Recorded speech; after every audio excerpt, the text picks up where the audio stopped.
Chicago saw one of its most violent weekends of the year with more than 60 people shot over the weekend, a third of them under the age of 17. Chicago faces an epidemic of gun violence. This year alone, more than 2,100 people have been shot, more than 400 killed. We're going to take you now to Chicago, where this past weekend at least 52 people were shot, 8 of them killed in a wave of violence across the city. 13. With that shit, you get that shit. And there's a lot of ways to get clout. Mistaken identity, anything. You ain't gotta do with this shit. There's innocent bystanders getting killed in this shit every day, man. That's why you gotta keep it straight. I like to keep some big shit in case a nigga try me, I'ma cook his ass. Call Shaq Boy, let the back blow these bobber niggas like Osama. Cray, my young nigga. K.I., my young killer. A lot of niggas be rapping, but we the ones tote guns, nigga. These EBT ass niggas right here, man.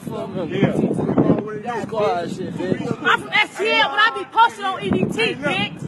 Boy, Tookaville, we shoot to kill, boy, this shit super real. Bell out on them with the Draco and watch sure this shit spill. She got super mad when I said I'm from 63rd, bitch. Say lies.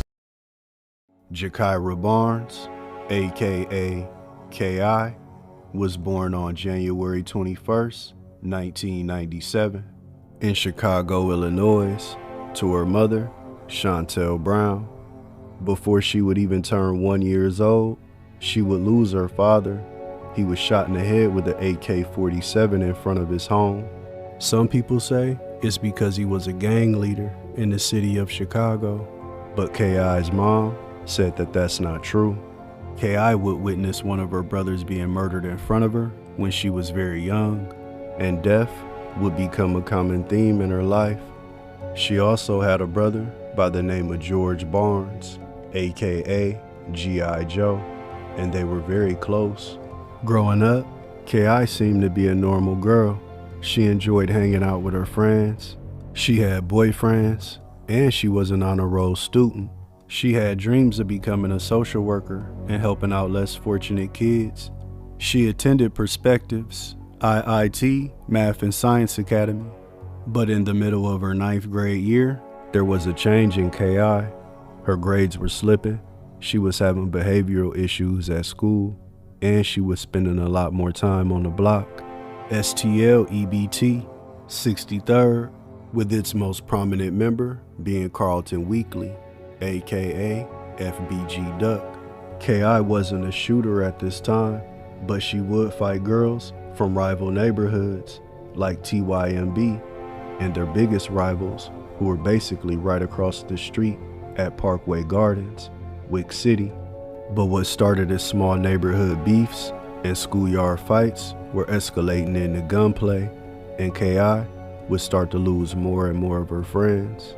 Because on September 22nd, 2010, a 20-year-old man by the name of Jeremy Marshall, aka Lil Fo, was shot to death in the Woodlawn neighborhood. He was the cousin of FBG Kells, a well-respected member of stlebt. It's said that the killer of Little Fo was Wick City member O.D. Perry, who was growing a reputation in the streets for being a shooter.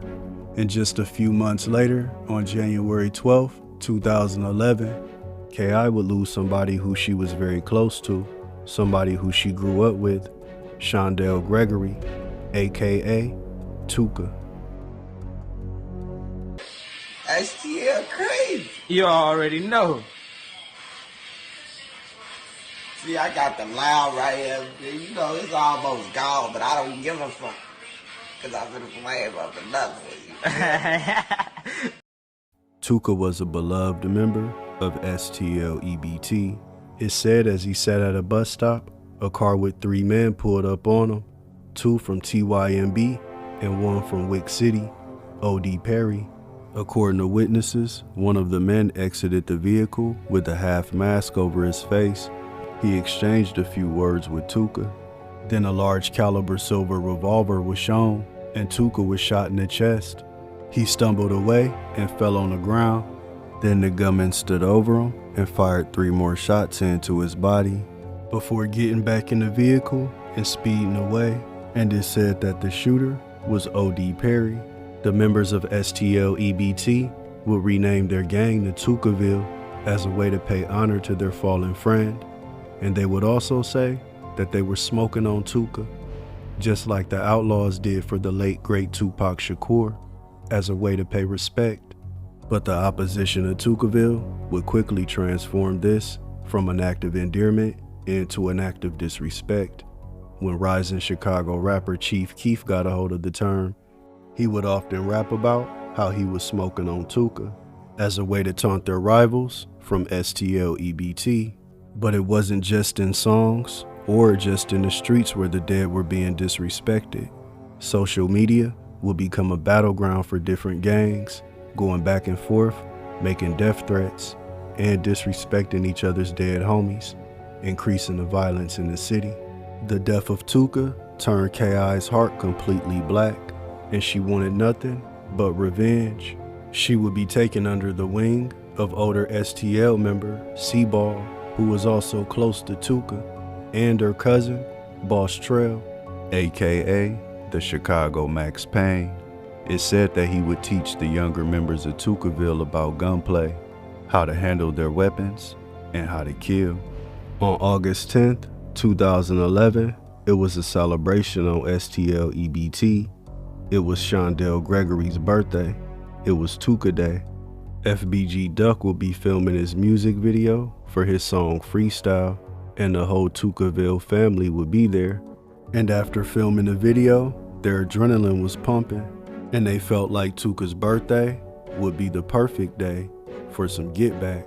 At 11:30 p.m., O.D. Perry would be walking near Parkway Gardens when he was ambushed and shot multiple times, including a shot to the neck, losing his life at 20 years old. The members of Wick City would mourn the loss of O.D. Perry, and they would rename the block in his honor. But they would also wonder who exactly was behind his death.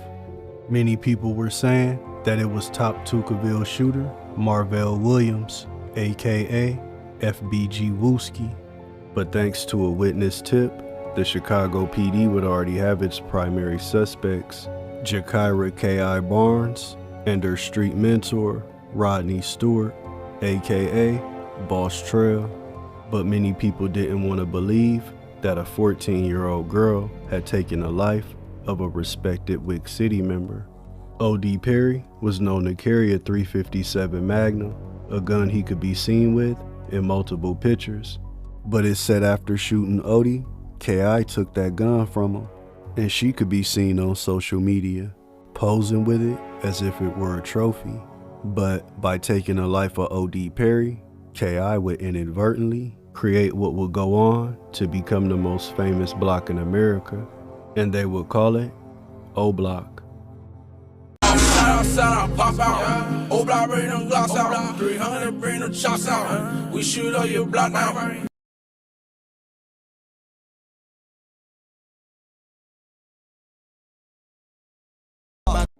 K.I. started to get the reputation of a shooter around the city, and her profile would rise even more when fellow Tookaville member King Little J, who was a very popular rapper during the rise of the Chicago drill era, and he was featured multiple times on the popular DJ Akademiks series War in Chiraq. He would mention her in songs, rapping about how she was a shooter and how she was putting the murder game down in the streets. Some members of Tookaville called K.I. Little Snoop, as in Felicia Snoop Pearson, from the HBO television series The Wire. Her demeanor, her toughness, and how deadly she was reminded her gang of the character from the classic TV show. Are you contracting or just doing some work around the house? No, we work all over. Full time? No, we had about 5 jobs last month. Man, shit, I seen a tiny-ass 22 wearing those, drop the nigga plenty of days, man. Motherfuckers get up, man, you like a pinball, whip your ass up. Big joints, though, big joints, man, just break a bone and just say fuck it. K.I. was now in the trenches of the Chicago gang wars being supplied with weapons through very interesting origins.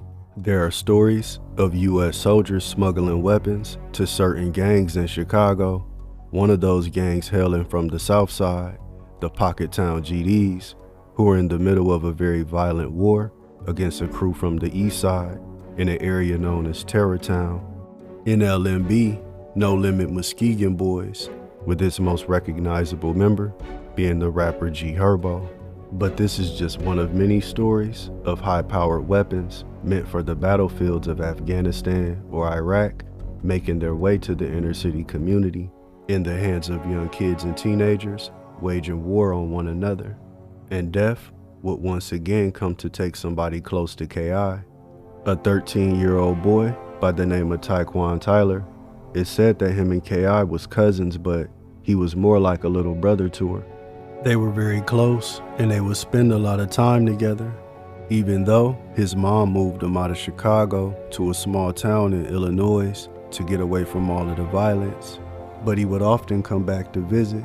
He wanted to attend a house party that was being held on the 6200 block of South Rhodes Avenue. Initially, his mom didn't want him to go. She had a bad feeling about it, but he kept asking and begging about going to this party. He wanted to go with KI, and eventually his mom agreed that he could go under one condition, that she would be there to pick him up as soon as the party was over. But as the party was ending and people were beginning to leave, a fight broke out amongst a group of men and gunshots rang out. One of those bullets striking 13-year-old Taekwon Tyler in the chest. His mom was already there to pick him up from the party, but what she found was her son bleeding out on the sidewalk.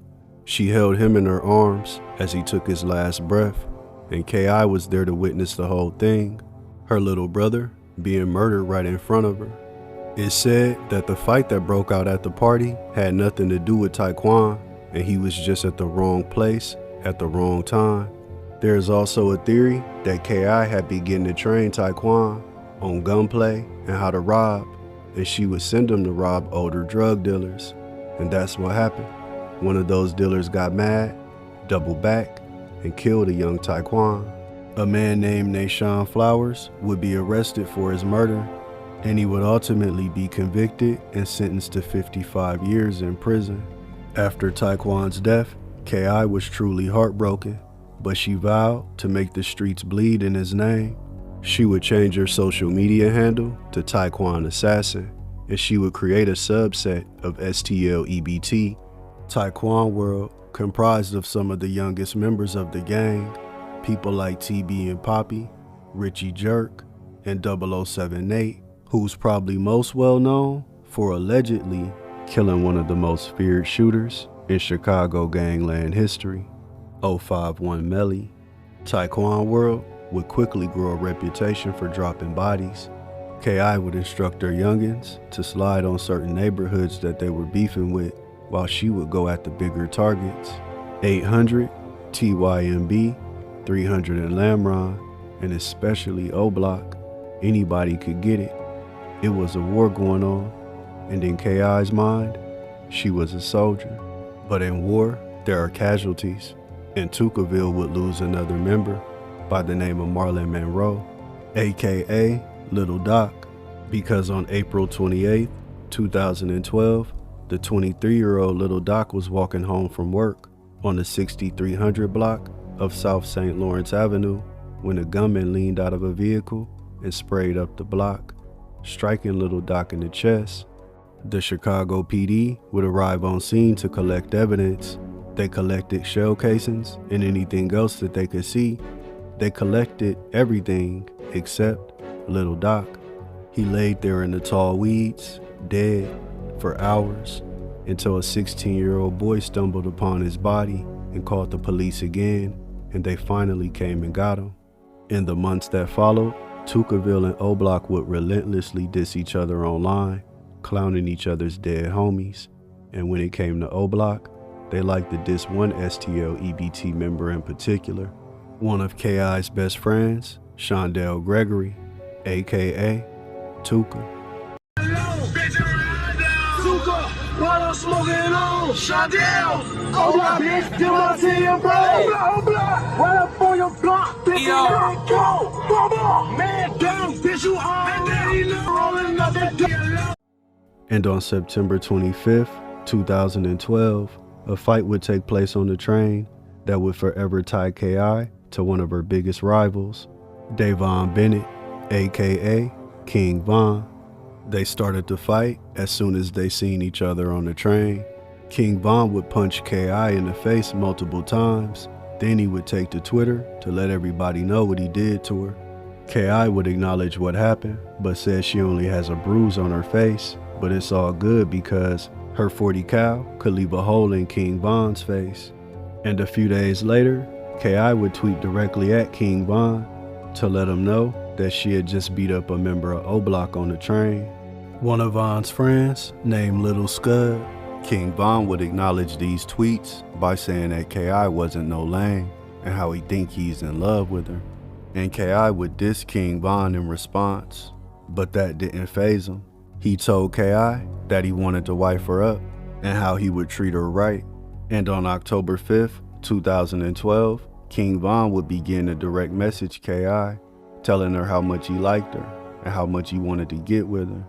At first, K.I. would reject his advances, but Von would stay persistent, and eventually, she started to open up to him.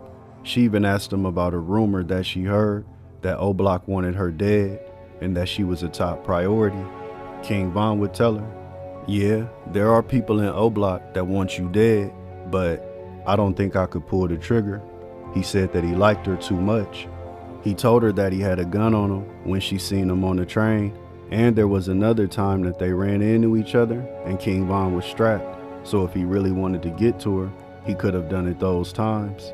Von would also tell K.I. that after the gang wars were over, that they could be together. K.I. would ask King Von how long did he plan on gangbanging, in which King Von would respond by saying that he couldn't see himself doing anything else, that he loved his guys too much, and that he could never leave them behind. One thing that K.I. and King Von could agree on is that they both felt that they would die in the streets, in the Chicago gang wars.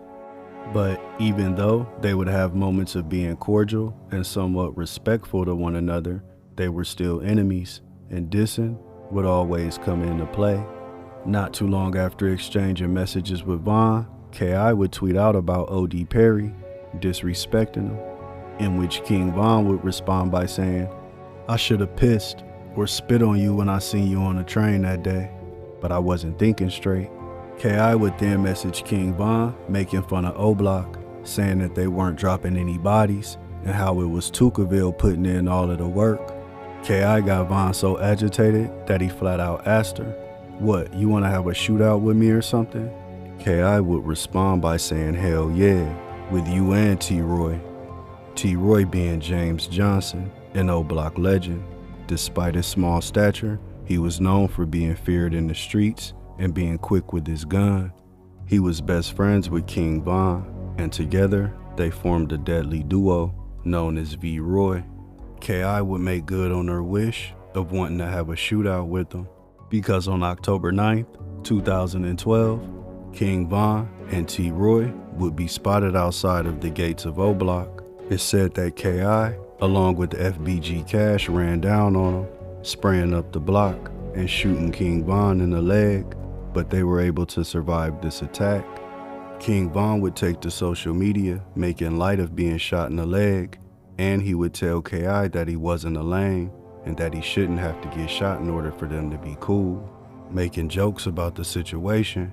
But his best friend T.roy, he would take a more serious tone by simply tweeting out, "I'm gonna kill this bitch." But K.I. wasn't done applying pressure to Oblock. She shot the female cousin of T.roy, and she was arrested and questioned behind the incident. Even though she survived the attack and named K.I. as her shooter, no charges were ever brought against her. It's said that she also tried to murder her ex-boyfriend, Mikado 600, who was down with Oblock. She seen him near Parkway Gardens and tried to run down on him, but he was able to escape. The name K.I. is said to be a shorter version of her name GAKIRAH, but it's also believed that it stood for Killer Instinct, and she definitely had it. But now, it was Oblock's time to slide. On October 13th, 2012, 3 young men were walking on the 6300 block of South Rhodes Avenue Richie Jerk, Modell McKembry, and his cousin, Miles Turner, were going to see a girl. Once they arrived at the house, Modell's cousin Miles went up on the porch to talk to the young lady. Modell and Richie started walking down the block when 3 men appeared from a gangway out of the darkness. Richie Jerk started running and he was able to escape, but Modell, he was hit 5 times. And his cousin Miles, who was on the porch, seeing what happened, he ran to his cousin and held him in his arms. But as he was on the ground trying to console his cousin, the 3 gunmen made the decision not to leave any witnesses, and he was shot multiple times in the back. And those 3 gunmen were King Von, T.roy, and J Money from Oblock. Modell McKembry was a known member of Tookaville along with Richie Jerk, but Miles Turner had no gang affiliations.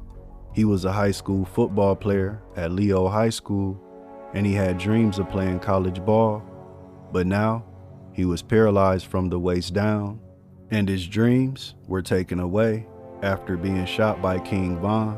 Modell McKembry was 17 at the time of his death, and King Von would disrespect him on social media on a regular basis. But Oblock wasn't done putting in work on Tookaville, because on the morning of October 30th, 2012, a 23-year-old man by the name of Derek Johnson, aka P5, was walking on the 6200 block of South Eberhard Avenue when he was approached by 3 men, Big A from Oblock, J Money, and King Von. He was shot 6 times in the head and 9 times in the body.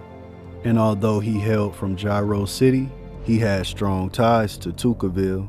The day before P5's death, King Von would tweet out about how he needed to catch another body so he could finally catch up with his best friend T.roy. But Oblock wasn't done applying pressure to stlebt, because on the morning of November 8th, 2012, 17-year-old Bosstrell would be found face down in an alley on the 2600 block of West 83rd Street. It's said that he was out that way, far away from Tookaville, to meet a girlfriend, but when he arrived, he was met by 3 gunmen instead, J Money, T.roy, and King Von. They had all conspired to set him up. He got double-crossed by an ex-girlfriend. Bosstrell was a high-profile member of Tookaville, and he was a high priority for Oblock to want to take out. He allegedly killed 2 of their most beloved members. On September 13th, 2011, 18-year-old Devon Varner, aka D-Thang, the co-creator of 600, would be chased down and shot to death, allegedly by FBG Wooski, Dome from Gyro City, and Bosstrell. It said that he was also responsible for the death of 19-year-old T.roy Liggins on February 16, 2012. T.roy was leaving a store near Oblock, but when he was walking out, Bosstrell was across the street and he had a gun with a red beam. He shot T.roy in the head from a distance, but he wouldn't die right away. He would be left in the hospital fighting for his life for the next 4 days, but eventually he would pass away. The members of Tookaville would make fun of T.roy online, and they would often reference the red beam that Bosstrell used to take his life, and that same gun could be seen in the FBG Duck and King Little J video Critical, with Bosstrell pointing a red beam directly at the camera. Similar to T.roy, who was left fighting for his life in the hospital, is the same way that Bosstrell would be left in a hospital fighting for his, but after 7 days, he would pass on as well. It's said that Bosstrell had plans on getting out of the gang life, and he bought a bus ticket to move to a new city and start all over. He wrote on Twitter about how he was excited for his new life, but just 2 days before he was scheduled to depart, he would be shot and he would never make that trip. And Oblock would take to social media to taunt stlebt on losing Bosstrell, one of their most important members. And it really hit K.I. hard. She was close to Bosstrell and he had taught her a lot. Tookaville would celebrate the memory of Bosstrell, and they would also vow to get revenge in his name.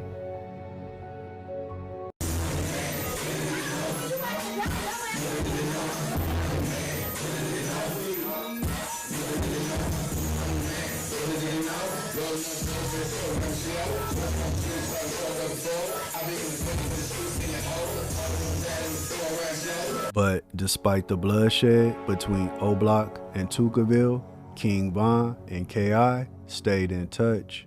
King Von would tweet out about them talking on the phone and how sexy K.I. sounded, or how disappointed he was when she didn't answer the phone. And according to Tay Capone, who used to go by the name of Tay 600 and was very close to King Von, he said that he seen the messages between the two and they were very interesting, to say the least. After like weeks and weeks of him talking to her like that, on BDN, she started fake caving in to like, she thought like Von and her had some little, like a little fling or something after a while. Like, for you to show me the DMs, no cap. Like, for you to be right there, like, for look at this, but he'll be laughing like, I really got her. According to K.I.'s friends, there was definitely something there between her and King Von. But her friends also say that K.I. believed that she wasn't really pretty enough for Von to want. In her eyes, she felt, what is there to like? He was like, well, she too pretty for that, and tell her to stop gang banging, you know. He liked her as a girlfriend? Yeah, he wanted to be her boyfriend. She just felt like he was trying to set her up and kill her. That's what she told me. She like, I think he just trying to kill me. He don't like me. What's the like?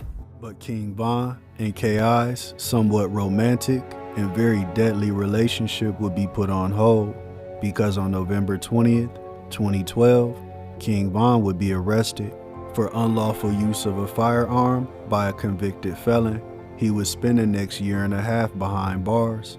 But even while locked up, King Von had K.I. on his mind. He would have his sister, Kayla B, reach out to her and tell her that Von missed her. And he wanted her to come see him while he was in jail. But K.I., she would just laugh off the messages. She was too busy becoming one of the most infamous shooters in Chicago. And it said that she began to do murders for hire. There was a message thread that was released from K.I.'s DMs between her and an unknown man talking about the possibility of taking out a high-profile Chicago rapper. And as they were trying to work out the details of the transaction, the conversation is abruptly ended with K.I. simply saying, 10K for Little Herb up front. Lil Herb meaning G Herbo, getting fast money, living a fast life. But she still wanted revenge for so many of her friends who had recently fallen, Modell, P5, and her mentor, Bosstrell. K.I. wanted Get Back on Oblock. And on September 2nd, 2013, she would get that opportunity at revenge because 21-year-old Jerome Woods, aka J Money, who was best friends with King Von and T.roy, and known to go on multiple hits with him, including the murder of Bosstrell. And J Money would be set up in a very similar way as Bosstrell. When he arrived to the 6600 block of South Rhodes Avenue, he thought he was going to meet a young lady, but he was met by two gunmen, with one of those gunmen being Rasan Shaw, aka Lil B, No Surrender, one of the top shooters out of stlebt. When J Money realized that he was being set up, he tried to run through a gangway, but he was shot multiple times in his back. He collapsed on the ground, and the other gunman walked up to him as he laid there and stood over him and put 4 more shots into his head. Immediately following the death of J Money, Lil B would tweet out about it, and K.I. as well. She tweeted about shooting people in the head at point blank range. Then she would just flat out say, J Money ain't use his head, so we took it off. Tookaville had just upped the score, and stlebt celebrated the death of J Money. They knew how much he meant to Oblock. In the morning of February 11th, 2014, King Von would be released from jail, and one of the first things that he did was tweet at K.I. saying, what's up, ma? You don't miss a nigga? K.I. would respond with gun emojis, asking to link up. King Von would laugh off the guns and ask her why she never came to see him, like she promised that she would. K.I. didn't respond for hours, and when she did, she said, how does it feel to lose your homie while you locked up behind them bars during that time? King Von didn't respond to this comment. He would simply tweet out, R.I.P. J Money. K.I. would retweet this as well, making fun of King Von. But Death would once again pay K.I. a visit, taking someone very close to her, Little B, No Surrender.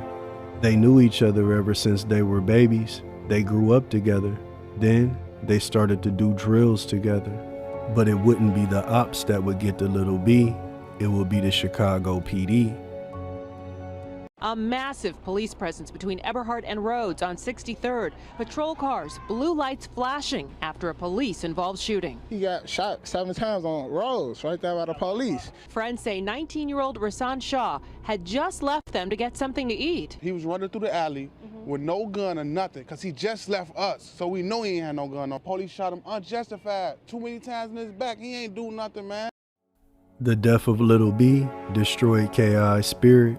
She completely broke down at the funeral, and now that K.I. was in pain, she wanted her enemies to be in pain too, especially Chief Keef, who had been dissing Tuka for many years, but he had long ago left Chicago for sunny Los Angeles and rap stardom, but he still had family ties in the city, and K.I. would take full advantage of this, because in the early morning hours of April 10th, 2014, 30-year-old Mario Hess, aka Blood Money, and a cousin of Chief Keef, was sitting in front of his family's home in West Inglewood when he was approached by a gunman and shot multiple times.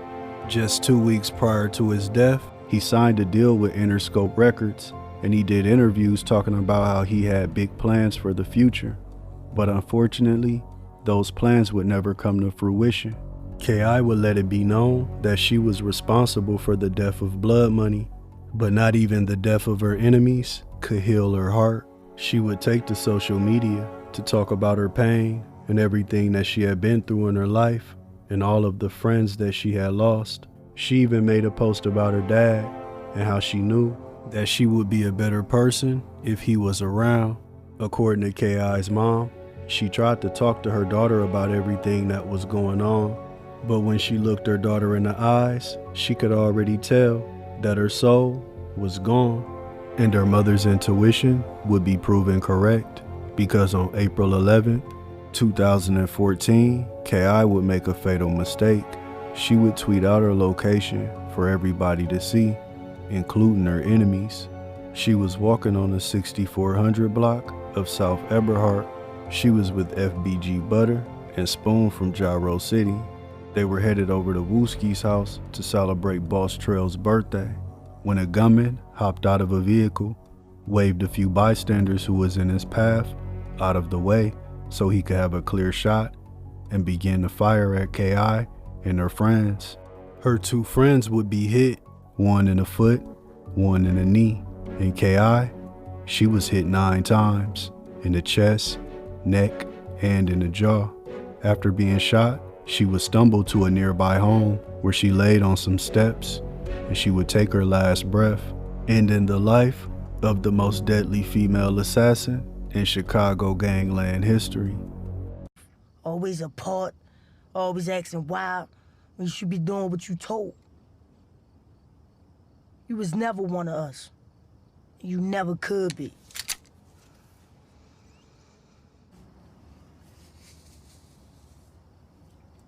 How my hair look, Mike? You look good, girl.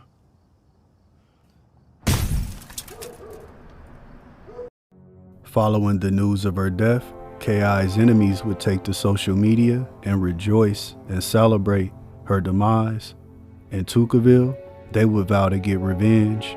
Right after K.I.'s murder, 36 people would be shot in a 36-hour period, along with 4 people losing their lives. There were 2 prime suspects in the murder of K.I., with one of them being Antron Young, aka Big A from Oblock. He would take to the internet and let it be known about his involvement in K.I.'s death, and he would change his social media handle from Big A to Big Aski, meaning Ask K.I. But in the early morning hours of December 4th, 2016, Big A entered a Sammy's Grill on South King Drive. But while inside, an altercation occurred that resulted in him being shot in the face dead at only 23 years old. Some people say that this had nothing to do with K.I.'s death and it was a completely separate situation.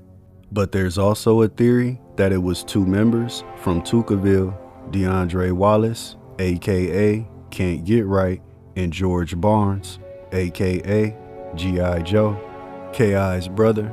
Some believe that he was the one that got get back for his slain sister. And the second prime suspect in K.I.'s murder was none other than King Von. On April 24th, 2014, he will be arrested and held for questioning, but ultimately, the state would reject the case due to lack of evidence, and King Von would walk free. But just a few weeks later, King Von would be arrested again for a different murder, that of 19-year-old Malcolm Stuckey, who was killed after attending a party in the Inglewood neighborhood. King Von would spend the next 3 years in prison fighting this case, but in 2017, after a 5-day trial, he would be found innocent and once again set free. But once he was released, he went right back to doing what he did best, drilling. There's a famous Instagram live with King Von and members of Oblock going back and forth with members of Tookaville, with King Von saying that they had a surprise coming for him and that it was coming soon. On October 22nd, 2018, there was a funeral being held at Burnside Church for a 25-year-old man by the name of Vantrese Chris, aka Dusky the Man. There were members of Tookaville in attendance, but as the service was being let out, a car pulled up and started shooting into the crowd, hitting 6 people, including FBG Wooski with an almost fatal shot to the head. Back to the shooting that happened on 92nd and Cottage Grove. At least 6 people were shot as they were leaving Bethlehem Star Missionary Baptist Church. Friends and families gathered for the funeral service of Chicago rapper Vantrese R. Chris, who went by the name Dusky the Man. Chris was shot on October 9th. He was taken to the hospital where he later died. The victims in yesterday's shooting range from 18 to 27 years old, males and a female. The most critical, a 21-year-old shot in the head. King Von would let it be known that him and the Getbackgang were responsible for the brazen act. But King Von wouldn't have to be in the streets for too much longer, because legendary Chicago rapper Lil Durk would take him under his wing and begin to groom him to become a rap superstar. And he would release a string of hits, quickly becoming one of the hottest rappers in the game. But even during his time at the top, he would still talk about K.I., dissing her in songs and on social media, along with other murders that he claimed that he committed, doing math, counting up the bodies. Talk about bodies, I got a few, 4 + 3, 3 + 2, I'm King Von. Need no bean to make you bleed, nigga. Body count so ugly, I remind you of that scream, nigga. Bleed. You can't stand them. What? Body count so ugly, still handsome. Don't pop my chain, but dance. Let's talk bodies, I got 7. They stop me at the airport cause I keep that metal. And the story of King Von and K.I. would get even more interesting in 2019 when the TV network A&E filmed a documentary titled Secret Life of a Gang Girl, The Untold Story.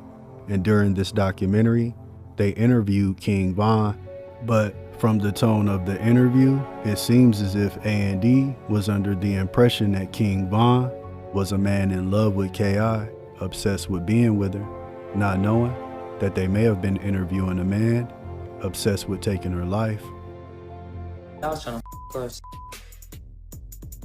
I was like, damn, you and shit. The exact text was something along the lines of, when it's all over with, I'm gonna get up in you or something. Does that sound about right? That's something, that sound raw, so yeah, I'll be saying raw. Yeah, I probably did say that. But King Von's ride at the top wouldn't last for too much longer. He had tension with superstar Louisiana rapper NBA Youngboy, who had beef with Lil Durk and OTF. Fuck Youngboy talking about on this song, bro. What? He talking crazy on this one. Oh, yeah? He ain't even like that. Oh! On his ass, nah. On his All ass. that cap. You got cap in your raps. Bro, street boss, don't hit the white lady. You got cap in your raps. But in the early morning hours of November 6, 2020, that tension would escalate into a fight outside of a hookah lounge in Atlanta between King Von and Georgia rapper Quando Rondo, who was signed to NBA Youngboy. And this fight would result in King Von being shot multiple times, ending the life of the oblock legend. 1 year after his death, the Chicago PD began to release documents listing King Von as the murderer in multiple cases, including that of GAKIRAH Barnes, officially ending the chapter of King Von versus K.I. In the years following the death of her daughter, K.I.'s mom has gotten together with other mothers in Chicago who have lost their children to violence. FBG Duck's mom, Tuka's mom, amongst others, trying to bring some peace and light to such a tragic and dark situation. There's a stigma that black kids in poor communities choose the gang life simply because they're more prone to violence. They want easy money, street credibility, and internet clout. And for some, that very well may be true. But there's also a number of young kids that choose the gang life to receive something they feel they never had before: love and family. Even if that love is coming from a cold street and that family is giving you a hug while handing you a gun to put in work. And if K.I. was raised in a different environment under different circumstances, maybe her life would have turned out different for the better, but we'll never know. And GAKIRAH Barnes, she was only 17 years old when she died. Rest in peace.